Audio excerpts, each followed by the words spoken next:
Quay lại, quay lại.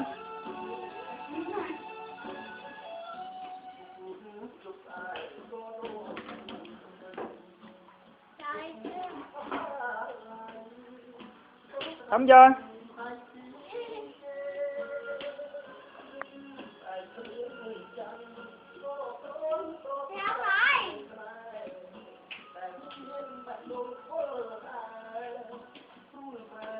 Đứng đó, đứng đó đi. Đây, Bi. Đứng hết lại chứ.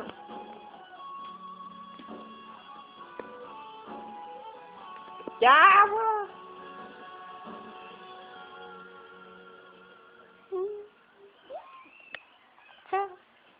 Linh ve mất tiêu mất. Dạ. Ừ.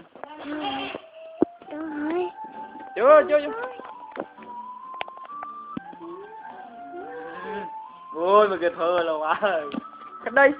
Tính sắp ra.